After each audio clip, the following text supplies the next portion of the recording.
saking kenalnya orang Yahudi dengan Nabi SAW, saking kenalnya Yahudi dengan Nabi akhir zaman, lebih mengenali ataupun lebih lagi nak dibandingkan mereka mengenali anak mereka dekat rumah. Maksudnya apa? Kita kembali dalam sirah. Ketika mana Nabi SAW di usia 12 tahun. Ketika mana Nabi usia 12 tahun, ketika itu Nabi melihat ayah saudaranya Abu Talib tengah packing-packing barang untuk berdagang, untuk pergi ke Syam. Dan ketika itu Nabi kata kepada Abu Talib, aku nak ikut wahai ayah saudaraku. Izinkan aku ikut wahai ayah saudaraku. Maka kata Abu Talib kepada Nabi, wahai Muhammad, kami pergi ke Syam ni bukan untuk berjalan-jalan, bukan untuk berkelah, tetapi kita pergi ke Syam ni untuk mencari rezeki, untuk berdagang. Dan ketika itulah Nabi kata, ya aku nak ikut, aku nak cari rezeki. Sebab bila mana Nabi ditinggal ataupun wafatnya Datuk Nabi SAW Abdul Muttalib, Nabi diserahkan kepada Abu Talib. Maka bila mana di usia 9 tahun Nabi duduk dengan ayah saudara dia, Nabi rasa macam tak selesa. Walaupun itu ayah saudaranya sendiri, Nabi tak selesa, kerana Nabi menganggap dia seolah-olah menyusahkan Abu Talib, menyusahkan walaupun ayah saudara sendiri. Di usia 9 tahun Nabi dah mula keluar pada rumah. Nabi mengambil upah, mencari kerja, menggembala kambing dah wahakata dan sebagainya.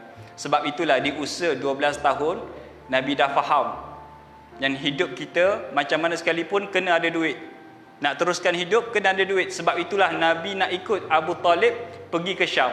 Maka bila mana Nabi buat muka sedih dan sebagainya, ketika itulah Abu Talib kata, wahai Muhammad, tak apalah kamu pergi bersiap.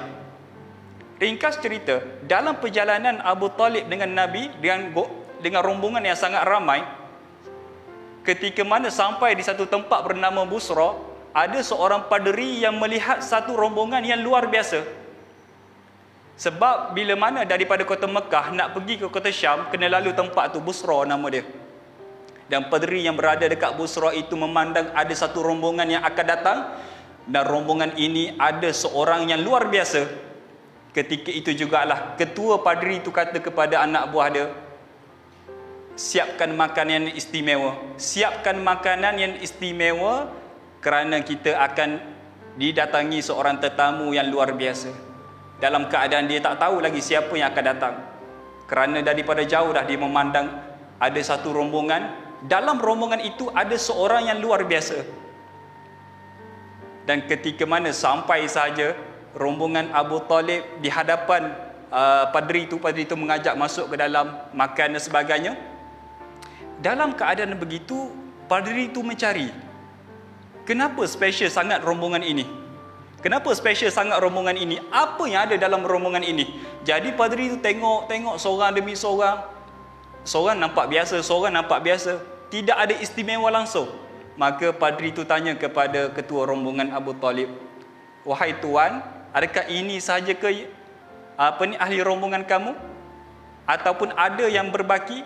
Maka kata Abu Talib, ya ada lagi. Ada seorang budak dekat luar sana yang mana tengah menjaga haiwan kami, tengah menjaga barang dagangan kami. Ada dekat luar sana. Maka ketika itulah padri itu kata, panggil budak itu masuk. Aku nak bertemu dengan budak itu. Dalam keadaan Abu Talib pun tak tahu kenapa padri itu nak melihat Muhammad, nak bertemu dengan Muhammad. Padahal Muhammad baru 12 tahun. Padahal Nabi kita baru 12 tahun. Tiba-tiba ada seorang pembesar, padri nak jumpa. Maka bila mana Nabi SAW bertemu dengan padri itu, soalan pertama yang padri itu tanya kepada Nabi ataupun tanya kepada Abu Talib, wahai tuan Abu Talib, siapakah budak ini? Siapakah budak ini wahai Abu Talib? Maka Abu Talib kata, sesungguhnya budak ini adalah anak aku. Budak ini namanya Muhammad, anak aku. Dan ketika itulah padri itu kata, kamu tipu. Sepatutnya budak ini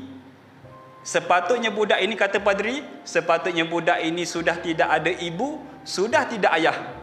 Kerana budak ini adalah Rasul akhir zaman, Nabi akhir zaman. Ketika itu jugalah terkejut Abu Talib. Dan padri itu kata kepada Abu Talib, wahai tuan Abu Talib, pulanglah, bawalah budak ini pulang ke kampung kalian. Kerana andai kata budak ini bertemu dengan puak-puak Yahudi, andai kata puak Yahudi tahu yang budak ini adalah Nabi akhir zaman, sesungguhnya Yahudi akan membunuh Nabi ini. Tengok, belum lagi kerasulan, belum lagi Nabi sebarkan dakwah, tapi saking kenalnya Yahudi kepada Nabi akhir zaman sampai ke tahap itu. Itu di antara peristiwa. Sebab itulah pada malam kelahiran, pada pagi kelahiran Nabi SAW, semua Yahudi memandang ke langit sebab mereka kenal ada satu bintang. Bintang itu tidak akan muncul melainkan hari kelahiran Nabi. Kecoh satu Madinah. Sebab Yahudi ni mereka tinggal dekat kota Madinah. Itu pun bersebab, kata para ulama, ramainya Yahudi di kota Madinah dikarenakan mereka mengetahui yang Nabi akhir zaman akan pergi ke kota Madinah. Kerana dalam kitab-kitab mereka mengatakan sesungguhnya Nabi akhir zaman akan berhijrah, akan pergi ke satu tempat, ke satu negara, yang mana negara itu penuh dengan tumbuh-tumbuhan hijau. Ya betul, Madinah ketika itu penuh dengan tumbuhan hijau.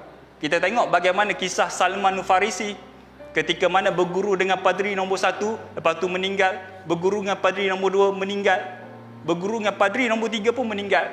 Akhirnya padri yang keempat kata, wahai Salman, aku pun akan meninggal, aku pun akan mati. Tetapi janganlah kamu risau, kerana saat ini Nabi akhir zaman telah pun keluar, carilah dia. Dan padri itu kata kepada Salman Farisi, sahabat Nabi, wahai Salman, kamu pergi ke satu negara yang mana negara itu penuh dengan tumbuhan hijau. Maka Salman pergi, sampailah dekat kota Madinah. Kebetulan ketika itu Nabi baru je berhijrah ke kota Madinah. Itu panjanglah. Sebab itulah Yahudi ramai dekat kota Madinah.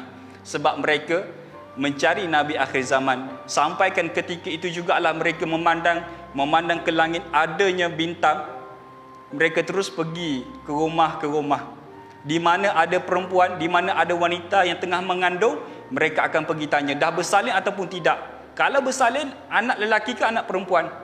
Dan Allah takdirkan semua wanita yang bersalin pada malam itu, pada pagi itu, kesemuanya dalam kalangan wanita. Anak perempuanlah, bukan anak lelaki. Dan ketika itulah Yahudi kata, sesungguhnya Nabi akhir zaman telah pun dilahirkan. Dan Nabi akhir zaman telah pun ada di atas muka bumi ini. Dan ketika itu jugalah mereka dapati yang Nabi akhir zaman bukan dalam kalangan mereka, akan tetapi Nabi akhir zaman dalam kalangan bangsa Arab.